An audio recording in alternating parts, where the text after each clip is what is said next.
Alam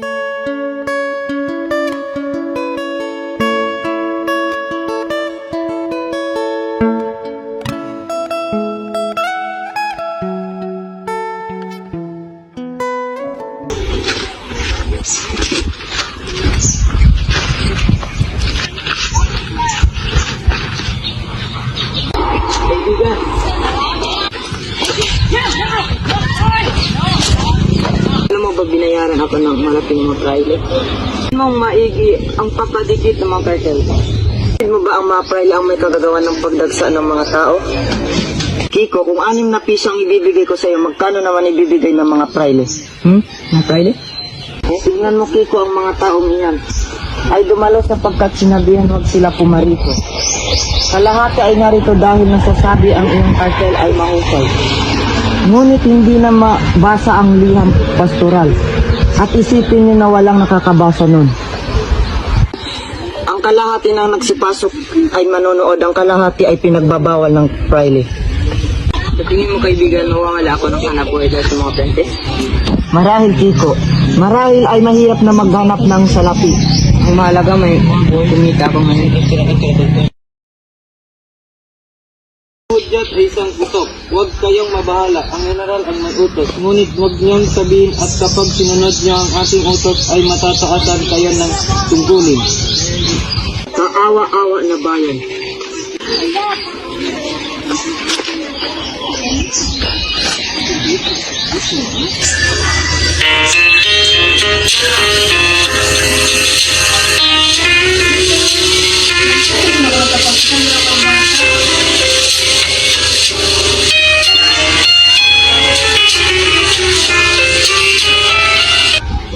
Yan tiket ay isang mananalo.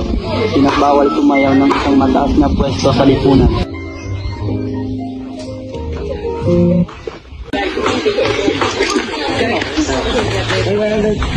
Ade, ba't nakatayo lamang kayo dyan? Kayo ba hindi manonood? Kami ay hindi ka nakaabot sa ticket. Mabuti at may pako kami. Hindi dadalo si Basilio kaya halina at tayo ay lumunod. Ikaw, Ginoo, hindi ka ba sasama? Hindi na ako sasama, biglang sumakit ang aking tiyan ngayon. Ang dami naman magagandang dilat. Aray, ano naman kayo, padre? Ayos lang po ba kayo, padre? Aba, oo, siyempre naman. Iyan, salamat. Yes. Si Paulita, napakaganda niya ngayong gabi. Napakaganda mo ngayong gabi, Paulita.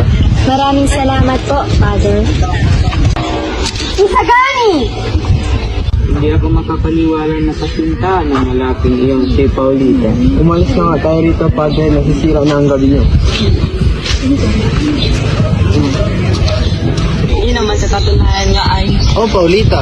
Juanito! Kakarating niya lang ba? Oo, ikaw! Magandang hapon, Juanito.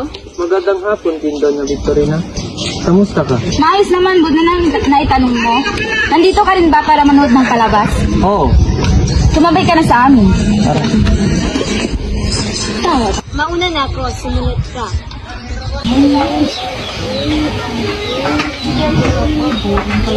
Kamusta ang may sakit? Mabagal na ang pagtibok ng kanyang puso. Pahinang-pahina na rin ang tibok ng kanyang puso. Nawawalan siya ng ganang kumain. Nakakala na rin ang lason sa kanyang katawan. At anumang oras ay maaari siyang mamatay. Tulad ng Pilipinas. Lalo na siyang pinapahina ng bangungot ng pananakot. Tulad ng pamahalaan. Ilang araw na ang nakaraan, nagising siya sa dilim. Akala niya ay bulak na siya, kaya nagwala siya at minura ako. Nagsuspetsa siya na kinuha ko raw ang kanyang mata. Nang ilawan ko, napakamalan niya akong si Padre Irene. Ako daw ang tagapagligtas niya at... Makinig kayo sa akin. Mahalaga ako bawat sandali sa loob ng isang oras. Sa isang senyas ko, magsisimula ang himagsikan. Magsasara ang universidad bukas dahil ang makikita nyo ay labanan at patayan lang. Handa na ang lahat, kaya ko na ang aking tagumpay. Lahat ng di nakatulong ay tinuturing kaaway. Basilio, naparito ako upang pabiliin ka.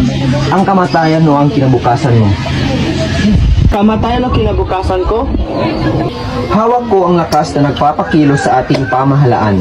Naglilibang sa trito ang kanilang pinuno ngayon, nanghahangat ng isang gabing kasiyahan. Hindi nila alam, walang sino mang uuwi para matulog ngayong gabi. Napaniwala ko ang rehimento ng mga kawal na naghihimagsik ito utos ng Kapitang General at ang ibang mga praile ang nagsabwatan sa lapit. Trabaho at paghihiganti ang nagpapakilos sa mga kawal. Marahil sa pag-aasang ito, nakikita nilang pinapatay o pumapatay. Sinamahan ako hanggang dito ni Kabesang Tales. Huling alok ko na ito. Papanik kayo sa amin ang masasalamanta sa puot ng ating mga tauhan. Kailangan may panigan kayo sa oras na ito. Si Maria Clara? Oo, iligtas niyo siya para sa akin. Sinikap ko na mabuhay at makabalik sa aking bayan para lamang iligtas siya. Kailangan isagawa ang himagsikan ito na ang mabubukas ng mga pinto ng kumbento. Ginoo, ngunit patay na si Maria Clara kaninang hapon. Hindi totoo yan. Buhay ang aking mahal. Buhay si Maria Clara. Kailangan iligtas niyo siya o mamamatay kayo kinabukasan. Ilang araw na po siyang may sakit. Bumisita ako sa kumbento at nabatid ko ang nangyari. Kasinungalingan! Basahin niyo ang sulat na ito ni Padre Salvi, hatid ni Padre Irene kay Kapitan Tiago. Ngayon pong hapon, sinugtok ang kampana, ang agunyas para sa pag-iyaw ni Maria Clara.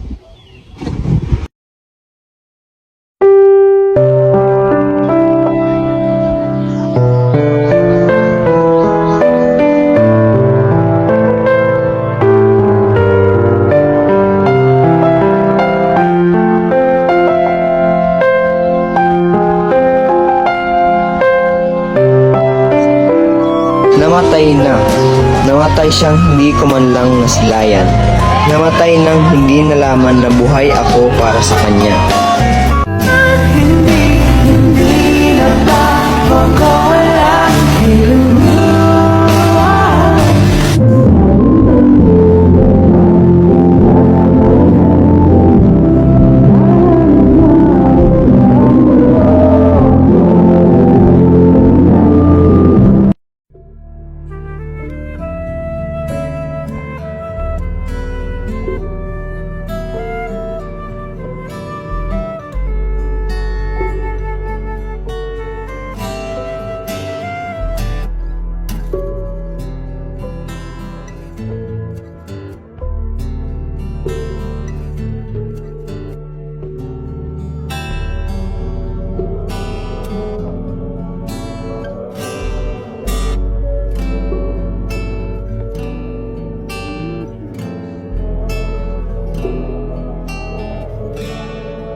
Magandang umaga, ako'y paparito muna. Anong balita sa walang kumkwentang asawa? Wala po ni isa sa mga estudyante hanggang ngayon ang nagsabi na kung nasan siya ngayon. Sa tingin ko ho, bagay na bagay ho siya sa tulad niyong kaibig-ibig, tunay na makisig at maginoo si Juanito na tunay na nababagay sa inyo. Tia! Lahat ay nasa luneta na, pati na rin ang mga artistang Frances. Sige, ako ay paparoon. Sige po. Kaibigan, nahulog ang abeniko ni Paulita. Oo, at ako na ang kukuha. Ikaw ang aking kasintahan, Paulita.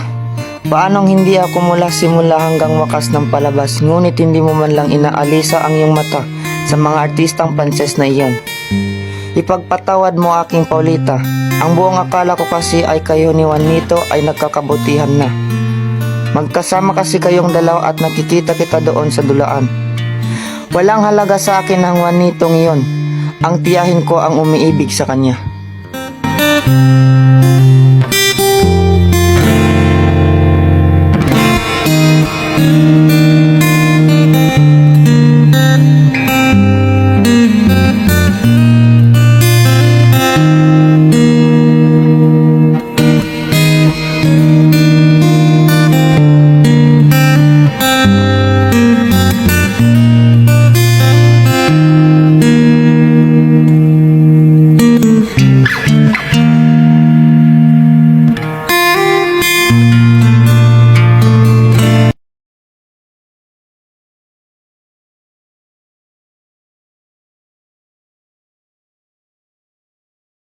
May lihim ba si Basilio? At mahalagang lihim pa nga tulad ng mga bata na wala ang mongha. Mongha! Sana'y si Basilio na lang ang ating nanyayahan sa halip na si Juanito. Magandang may matutuklasan tayong lihim kapag siya ang nalalasing. Para kay Padre Irene, dapat alisin muna ang ilong. At ang tortang alimango sa praile ay tatawagin itong tortang praile. Kakainin ang tortang alimango. Mga kaibigan, kayo muna ay magkiling sa akin sasabihin, bakit hindi natin subukan tignan ng ating kinagisnan? Ang mga praile ay naririto na sa atin. Mula nung tayo itinilang, sila ang nagturo sa atin ng ating Diyos. Pinagsasabihan natin ang mga pangarap at tungkulin. Ano na lang ang gagawin natin kung tayo ay mapabilang sa pamalaan ng mga inti?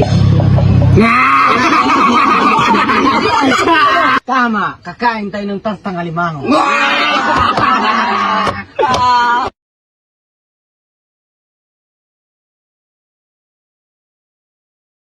Kasama ka ba, Papi?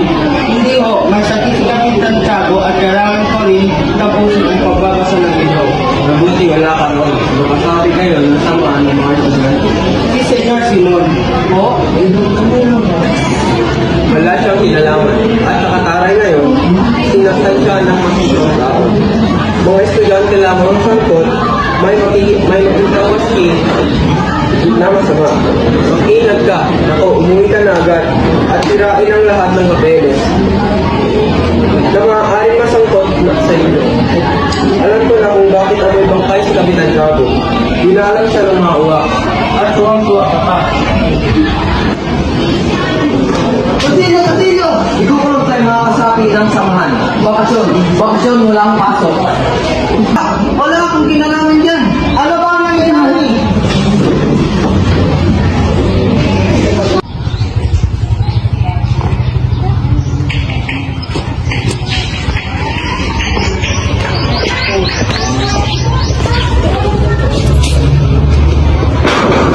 Tao po! Ano yun? Gusto kong kausapin si Makaraig. Gintay ka. Dito ka. Naparito ako para kausapin ka. Kahanga-hanga sa oras ng kapayapaan ay wala ka samantalang ngayon. Isa gani, nais po kayong kausapin ni Padre Fernandez. Ano kaya ang kailangan niya? Hindi ko po alam. Ginoong Isagani, mula sa aking binta na ay narinig ko kayong nagtatalumpati. Marami na akong kabataan na nagturuan, ngunit wala pa akong nakitang naglakas loob sa kanyang panindigan tulad mo. May mga naninira sa amin ng talikuran, ngunit sa harapan ay humahalik sa kamay. Ano ang ibig mong gawin sa mga taong ganun? Hindi niyo ho sila masisisi, Padre, na turuan sila na maging mapagkunwari at pigilan ang kalayaang magsalita, sapagkat ang lahat ng kanilang sinasabi ay hindi na sinasang-ayunan. Ito ay tinatak bilang isang pag-aalsa. Hay, ngayon matanong kita, ano ang gustong gawin ng mga mag-aaral na Pilipino na gawin namin? Parin niyo ang inyong tungkulin. Bakit? Hindi ba namin yung ginawa? Ngunit bakit tinahad lang ang pagtuturo? Kahit mabilanggo ay tinutulungan at pinakikinggan ng pamahalaan. Ngunit kaming mga mag-aaral ay pinabayaan. Lumalagpas ka sa ating pinagkasunduan, Isagani. Hindi, Padre. Tinatalakay ko pa rin ang mga suliranin ng mga mag-aaral. Ang paghadlang ng mga praile sa aming pagkatuto, ang sanhi ng kawalang kasiyahan. Ang karunungan ay dapat ipagkaloob sa mga karapat dapat ipagkaloob. Ang ipagkaloob ito sa mga taong walang kalooban at sa mga mabuting asa lamang. Bakit may mga taong walang malinis na kalooban at mabuting asal? Yan ang mga kasariang nasanay mula sa pagkabata na nagmula sa kapaligiran ng pamilya. Hindi po, Padre Fernandez. Ayaw niyo suriing mabuti ang ugat ng suliranin. Kung ano man kami, ay kayo ang may gawa. Sumasang-ayon ako sa inyo na kami mayroong kahinaan. Sino ang dapat sisihin dito? Kayo na nagtuturo o kami na sumusunod sa inyo? Nauunawaan ko kayo. Kayo at kami nagsasayaw sa himig ng isang tugtugin. Naniniwala ka ba't na kami mga praile ay walang budi at hindi magnanasa ng kabutihan? Ngunit gaya rin ninyo, kailangan sumunod kami sa himig ng tugtugin. Kung hindi kaya kayo ang magpapalaya sa amin, ang pamahalaan ang gagawa niyan, ang pagkawala ng pagkatiwala sa kabaitan ng bayan, ang mga uudyok sa kanila na gumawa ng kasamaan. Tumayo na tayo sa pagsa, ngunit aking masasabi na hindi na pamahalaan o sa amin ang kasalanan, kundi sa aming lipunan mismo. Ang lipunan na puno ng mga lipunan na puno ng kapinsanan ay nagiging dahilan ng kanyang sariling pagkasira. Ngunit hindi niya binibigyan pansin ang iyong sariling kasarian at nagbigay fokus sa pagsang-ayon sa mga kasarian ng iba. Ito ay isang malaking hiling para mo na rin sinabi kami ay magpatiwakal at dapat niyong hilingin mo na ay hindi napakabigat. Kung gayon tumungo tayo sa mga kasanhian, ikabubuti ng mga mag-aaral, kung ayusin ng mga profesor ang kanilang mga ugali. Ano? Mayroon ba akong inugali na hindi naibigan ng mga mag-aaral? Padre, hindi ko po yung tinutukoy. Pag-usapan natin ang pangkalahatang marami sa mga mag-aaral ay pumasok sa silid-aralan at umalis ng walang natutunan at paggalang na rin sa sarili. Ang pumipilit sa kanilang mag-aral. Marami man ang trabahong naghahanap sa kabutihan. Tungkulin ng bawat tao ang kagalingan pansarili. Bukod dito, ang tao ay may katutubong hangarin na matamo ang karunungan lalo na kung ito'y pinipigil. Oo, Padre, may nag-uudyok sa kanilang mag-aral. Ngunit walang tigil ang iyong panlalait. Kinuha niyo na lahat mula sa amin tapos pinagtawanan ang aming mga pagkukulang. Sapat na ba sa inyo na kami maging isang bayan na mga magsasaka? Ang karunungan ba ay para sa inyo lamang? Hindi, ang karunungan ay para sa taong karapat-dapat na magkaroon. Ito kung may masamang guro, ito ay dahil sa mga estudyanteng palaging nagrereklamo. Kung kailan magkaroon ng tunay na profesor, magkaroon din ng tunay na mag-aaral. Simulan ninyo, kayo ang nangangailangan ng pagbabago, susunod kami. Simulan nga namin, Padre. Ngunit alam natin kung ano ang mangyayari sa mag-aaral na nagpagtalo sa kanyang guro. Kakausapin ko ang aking mga kapatid tungkol sa iyo. Ngunit baka hindi nila paniniwalaan ang isang taong tulad mo'y totoo. Yan din po ang aking pangamba. Ako'y paparito na, Padre. Mag-aaral, saan ka pupunta ipagaling? Sa tanggapan ng pamalaan sibil. Ay, kinaingitan ko ang mga iswitang nagturo sa binatang iyon.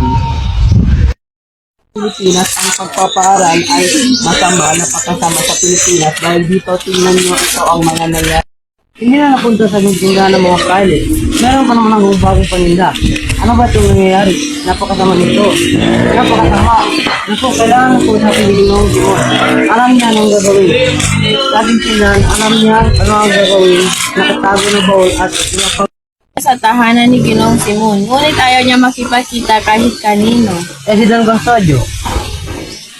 Medyo ayaw tumanggap ng bisita. Ay na po, kay Vincent na gawin nga tulong.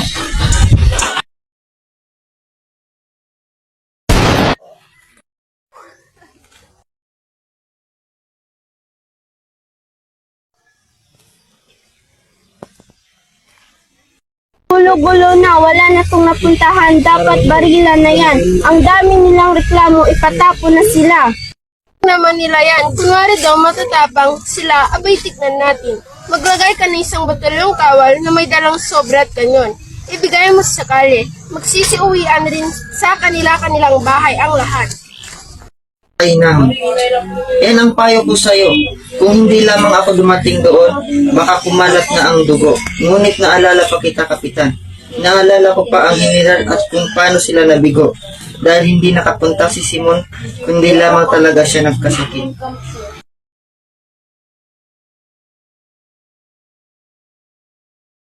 Ama namin, sumasalangit ka, sambahin ang ngalan mo, mapasa amin ang kaharian mo, sundin mo ang loob mo dito sa lupa para lang sa langit.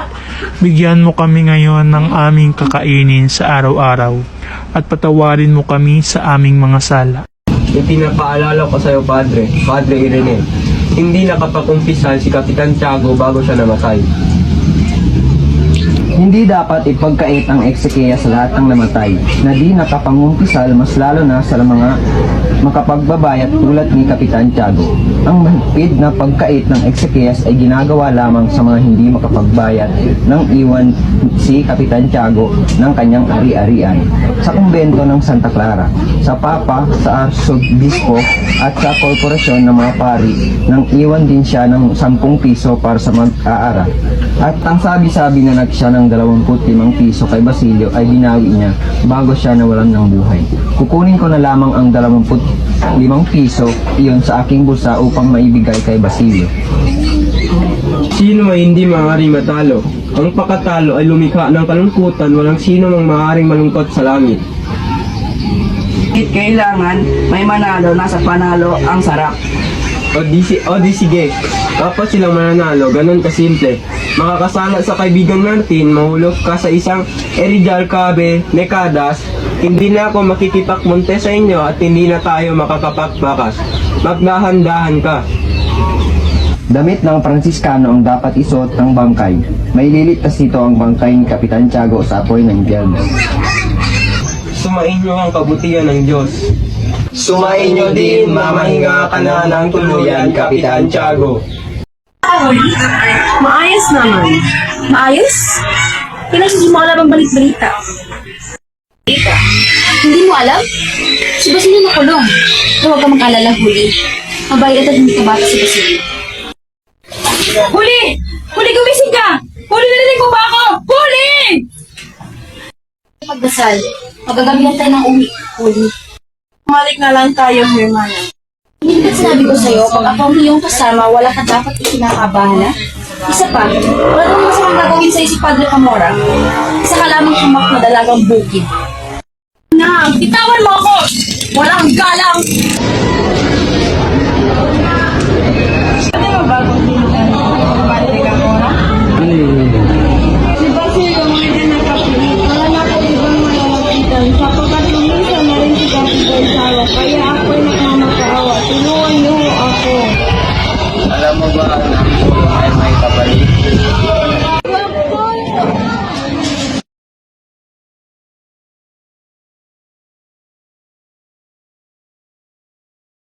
Hindi ka lugar, pero kung espasyong gusto kong punan, ikaw ang destinasyon na is kong puntahan, ikaw ang tahanang pangarap kong uwian, Basilio.